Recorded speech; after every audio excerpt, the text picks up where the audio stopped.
welcome to this week's show. We've got a little bit of everything lined up. Tech that might just run your life, international news spilling onto your timelines, and stories about friendship, creativity, and the human connection that keeps us grounded. So, grab your coffee, settle in, and let the download commence.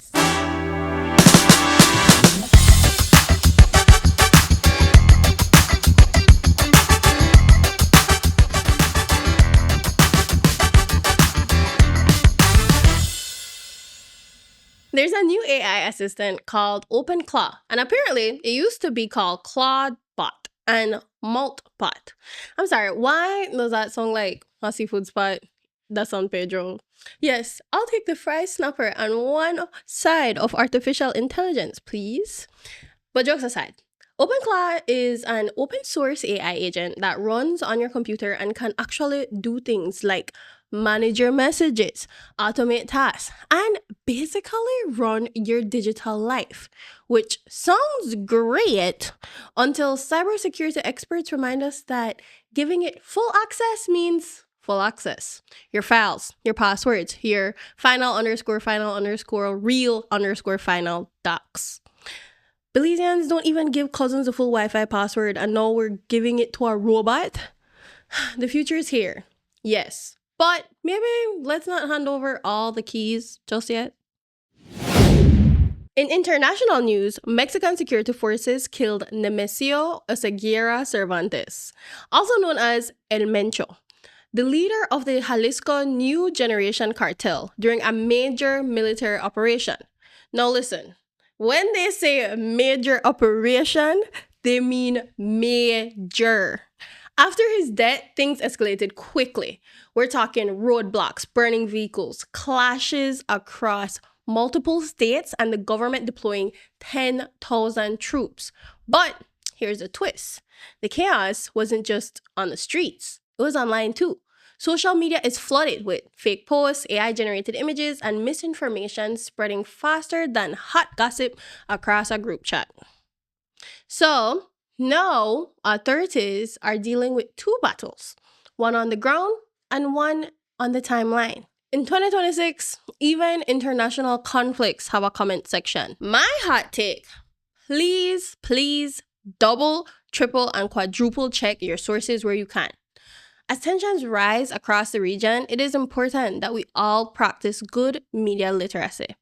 If you don't, somebody might take you for konomono at the worst possible time. So stay vigilant, besties. To wrap up the month of relationships, I want to introduce someone very important in my life. My better half, the yin to my yang. Truthfully, there's no one like them. My best friend ever, Mia. For any young lady, friendships rooted in the essence of girlhood is priceless. Today, we're making friendship bracelets while sharing stories. As promised, besties, this is my first bestie, Mia. Okay, so yeah, we have some things here so that we could do them for you. A little bit of friendship bracelets. I don't know if you can hear them. All right, so we got some questions for you too, bestie. Mm-hmm. So the first one is, I want to hear, how did we meet? I want to hear it from your perspective. Second form. Yeah. It's like what? 24. Why you are so low? 2015. Like anyway, guys, yeah. Oh. So yeah, we met in second form. Yeah. We were in the same homeroom. Very different personalities. We actually thought we wouldn't like each other. Yeah, I'm gonna pray and I'm gonna put you beside me because like, man, this girl a crush upon me. Yeah. They did. And then they realized, oh, they're both chatterboxes. And we just fed off each other. And then that's how it happened. That was like 6 a week. Then we got into just 2. Yeah. But those are always the strongest friendships. We just weed out the rest. Oh. Okay. I could have said exactly. Okay, so continue. I have the same thing. I've always said Mia across the room, and I used to be like, man, this girl cool, but I feel like she can't take me because if you want to think I'm bubbly right now, I'm 10 times more bubbly than I am in high school. Like I'm insanely peppy, everything you could name. Anyways, Next question. Who is more dramatic? You. I am. Guys, if that was opportunity for crash out, cry, or walk away, I would do all the above but walk away. But that's why I'm really glad I have Mia. Because sometimes I don't crash out for stuff when I like about myself. But then Mia crash out for me. She'll be like, no, no, no, no, no, no, no. Not For you. supposed to happen. That's not what you're supposed to be doing to Shania. Whereas for me, I'd be like, it's fine. And she'd be like, no, it's not okay. Yeah. And I was really appreciative of that. Mia isn't dramatic, but Mia can be dramatic in like the cutest way. Like with little things. And it's really funny. Like over like what crackpot. And she'll be like, oh my gosh. Listen, to be fair, I like Coke. So yeah. Like she looked like a goblin on the floor. The a goblin. No, I couldn't be like a fairy, you know what it makes? Fairies cook in the trees. Listen. It could still be cute and dainty. It is Anyways. It is cute. I think Goblin's cute. Man. Anyways. Yeah. Redeem yourself. She would be the cutest, daintiest one ever, okay? Thank you. Next one. Uh-huh. So if I tell you I buy something crazy, like, yeah, I buy something crazy, like, that text will come in. What you don't think I buy? So Shania have this thing what she do. She hyperfixates on stuff. Her current fixation is peach. Yeah, they're peaches. So Shania would 100% text me and tell me she just bought peach farm. Yeah, I can't say I wouldn't. Except I think on another Belize, it'd probably be like Georgia or something. Yeah. And honestly, that's so in line. Wherever the climate makes sense. What is one takeaway from our friendship? What you would say, like just one takeaway from having a friendship that lasts this long, a friendship we've gone through girlhood, through boyfriends, through friend groups, through jobs. The 9 yards. Mm-hmm. Well, I think feeding off the previous question, it would definitely be having similar values. Because we value the same thing. So while you might still like different things, it will never be that you put me in harm's way or I put you in harm's way, or it is that we have to bend so much that we end up breaking. So, finding friends that you have the same values with, because I mean, we can't be a raging alcoholic and the next one we just completely sober. That would not work. Yeah. You definitely would clash with your friends over something like that. So being able to meet in the middle and respecting each other, because I think that what did you tell them? That I'm not a raging alcoholic. No, she's not. I'm just giving an example, you know. Yeah. But yeah, I lost my train of thought. It's okay.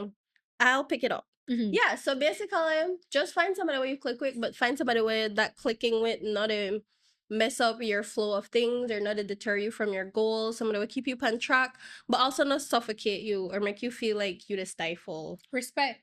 Yeah, respect. RESPCT. Also, somebody with understanding and stuff like that. And at the end of the day, I'm just grateful that God gave us to each other. Because at the end of the day, who else would we do life with? Oh.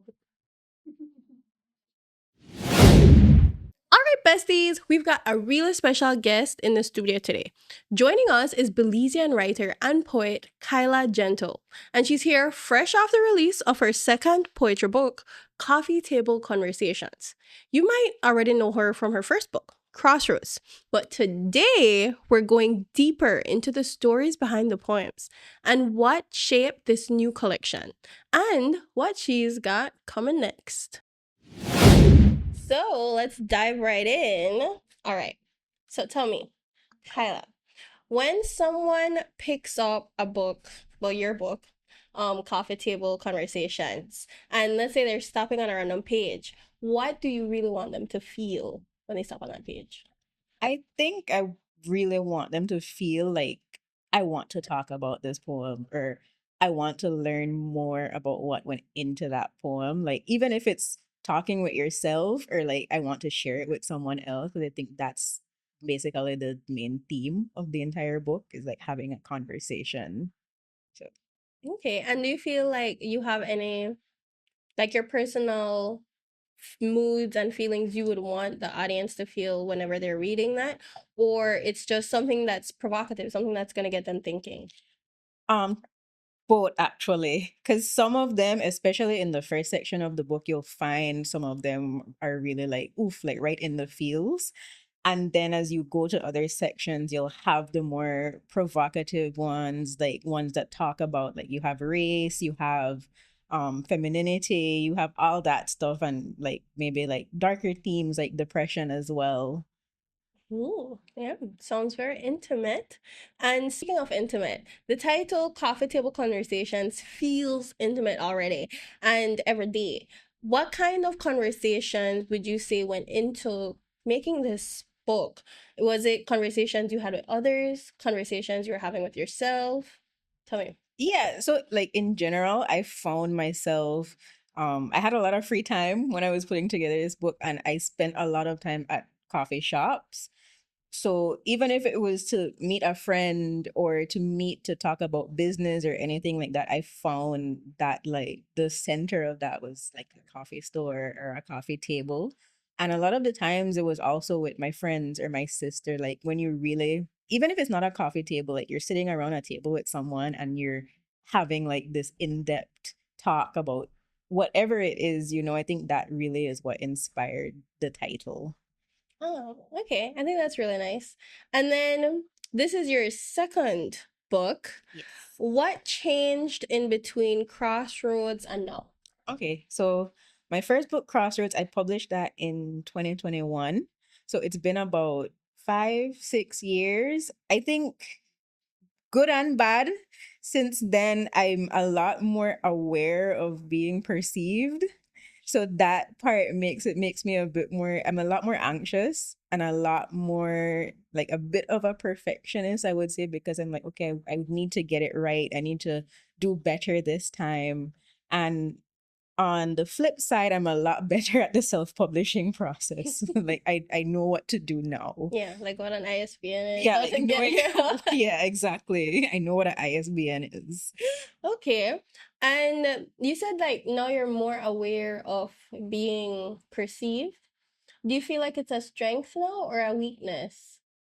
It's I would say neither. I think it's human because I've had a lot of people come to me and say that they kind of feel the same way, like, oh, like I want to post stuff online and but I'm afraid, like I don't like the thought of being perceived. For me, the strength I think is being able to do it despite that feeling and despite the fear, if that makes sense. Yeah, I think so. And then what does your writing process really look like? I mean, you already mentioned that it's kind of like getting insight from your friends, but are you write when it's hits type of person? Or are you a disciplined routine writer? Or are you a collect lines for months type? And what's your ritual or habit? So I like discipline and I are not Oh friends. my. I'm not disciplined or consistent, but I will like randomly get inspiration and I'll be like, oh, I need to write that in my notes app. And sometimes it's just a title or 2 lines, and other times it's like an entire poem. But I'm very much just kind of write by the seat of my pants type of person, like just kind of winging it at first. And then I would edit my stuff. And I think that's the ritual that keeps me going. Like I don't worry about whether or not it's perfect initially. Then afterwards I'm like, okay, let me edit this and make it better. Well, thank God for the notes app. Your notes app is Right. probably a treasure chest. The notes app hates to see me coming. No, girl. I know that notes app is always like, I wonder what good thing she Yeah. has for us today. Oh my gosh, guys. And then when you look ahead now, what do you want your name to stand for as a Belizean writer? And what's next after this book? I think mainly what I want to be like seen as or known for is just someone who pursued their passion, like despite all the challenges, because there, like, life comes with so many challenges, like juggling a 9 to 5 and other responsibilities. And I think that's just what I want to do, like inspire other people to, even if it's just taking like 5 or 10 minutes out of your day to write. Like I really want to motivate and inspire other people to do that. As for what's next, I would love to just rest for a while because your girl is tired. So in the immediate future, I would say that. And then after that, I don't know. I guess I'll see what comes my way. Okay. Well, maybe the notes app Exactly. or notes app during your rest The note app period. is always there. Okay, well, thank you so much. And it was really lovely having you. Thank you for having Make me. sure that you get your copy at So they're available at Bricks and Books. They're in limited quantities, so first come, first serve. And it's also available on Amazon. And that's a wrap for our download this week, besties. Remember, whether you're navigating the digital world, keeping up with the news, or just making a bracelet with your best friend, curiosity, care, and connection go a long way. Stay informed, stay skeptical, and most importantly, stay human. Catch you next week. Download complete.